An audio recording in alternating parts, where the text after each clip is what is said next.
There's no feeling more intense than starting over.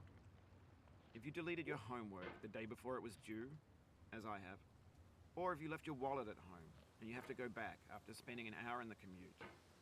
If you won some money at the casino and then put all your winnings on red but it came up black. If you got your best shirt dry cleaned before a wedding and then immediately dropped food on it. If you won an argument with a friend and then later discovered that they just returned to their original view. Starting over is harder than starting up. If you're not ready for that, like if you've already had a bad day, then what you're about to go through might be too much. Feel free to go away and come back. I'll be here. Alright, thanks for coming with me on this trip. I'll understand if you have to take a break at any point. Just find a safe place to stop and quit the game. And don't worry, I'll save your progress, always, even your mistakes. This game is a homage to a free game that came out in 2002, titled Sexy Hiking. The author of that game was Jazuo, a mysterious Czech designer who was known at the time as the father of B games. And B games are rough assemblages of found objects. Designers slap them together very quickly and freely, and they're often too rough and unfriendly to gain much of a following. They're built more for the joy of building them than as polished products.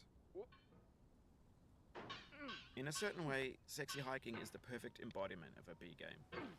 It's built almost entirely out of found and recycled parts, and it's one of the most unusual and unfriendly games of its time. In it, your task is simply to drag yourself up a mountain with a hammer. And that act of climbing, in the digital world or in real life, has certain essential properties that give the game its flavor. No amount of forward progress is guaranteed. Some cliffs are too sheer or too slippery. And the player is constantly, unremittingly in danger of falling and losing everything. Anyway, when you start Sexy Hiking, you're standing next to this dead tree that blocks the way to the entire rest of the game. It might take you an hour to get over that tree, and a lot of people never got past it. You prod and you poke at it, exploring the limits of your reach and your strength, trying to find a way up and over. And there's a sense of truth in that lack of compromise. Most obstacles in video game worlds are fake. You can be completely confident in your ability to get through them once you have the correct method or the correct equipment or just by spending enough time. In that sense, every pixelated obstacle in Sexy Hiking is real. The obstacles in Sexy Hiking are unyielding, and that makes the game uniquely frustrating. But I'm not sure Jazuo intended to make a frustrating game. The frustration is just essential to the act of climbing, and it's authentic to the process of building a game about climbing. A funny thing happened to me as I was building this mountain. I'd have an idea for a new obstacle, and I'd build it, test it, and it would usually turn out to be unreasonably hard. But I couldn't bring myself to make it easier. It already felt like my inability to get past the new obstacle was my fault as a player rather than as a builder.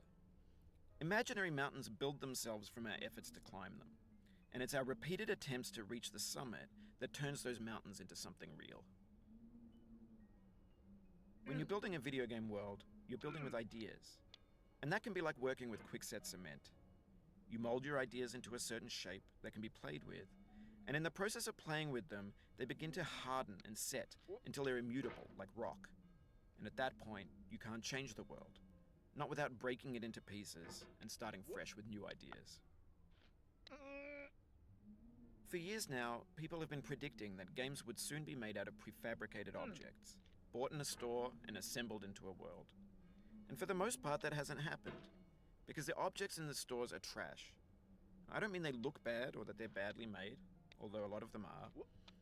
I mean they're trash in the way that food becomes trash as soon as you put it in the sink. Things are made to be consumed and used in a certain context, and once the moment is gone, they transform into garbage.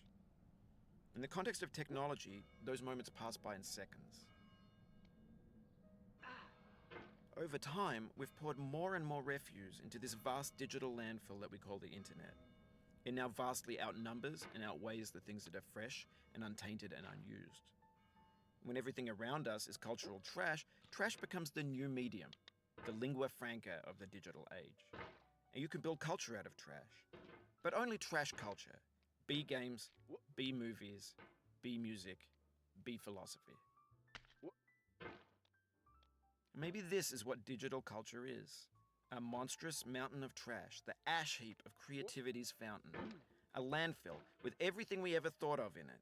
Grand, infinite, and unsorted. There's 3D models of breakfast, Gen X's fanfic novels, scan magazines, green screen Shia LaBeouf, banned snuff scenes on LiveLeak. Facebook's got lifelike bots with unbranded adverts and candid shots of Kanye and Taylor Swift mashups, car crash epic failed GIFs, Russian dashcam vids, discussions of McRibs, discarded, forgotten, unrecycled, muddled, rotten, untitled. Everything's fresh for about 6 seconds, until some newer thing beckons, and we hit refresh.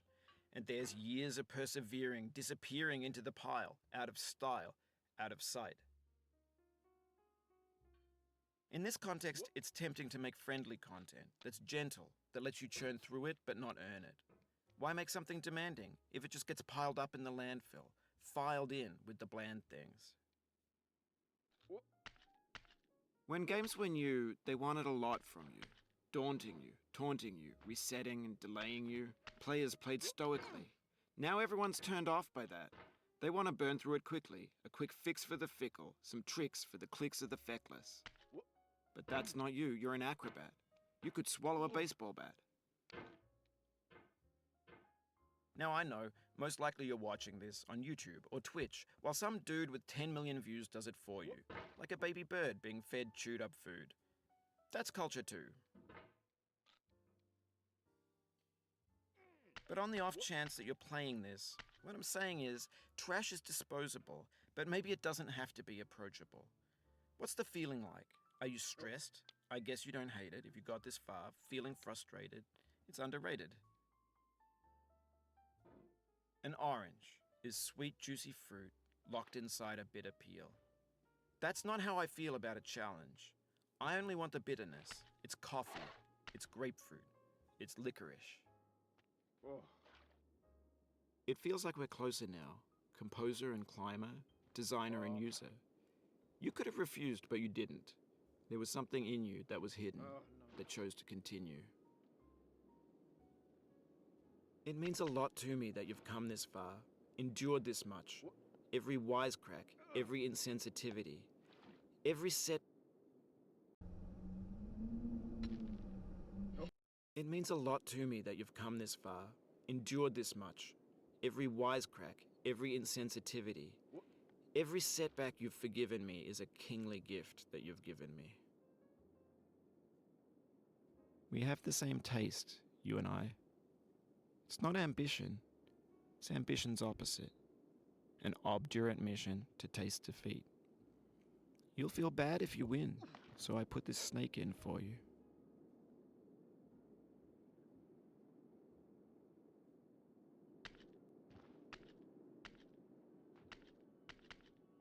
Have you thought about who you are in this? Are you the man in the pot, Diogenes? Are you his hand? Are you the top of his hammer? I think not.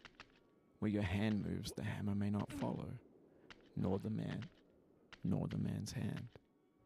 In this you're his will, his intent, the embodied resolve in his uphill ascent.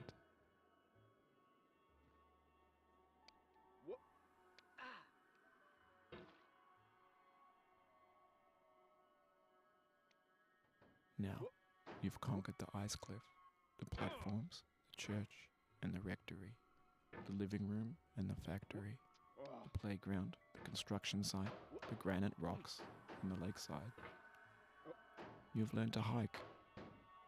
There's no way left to go but up, and in a moment I'll shut up. But let me say, I'm glad you came.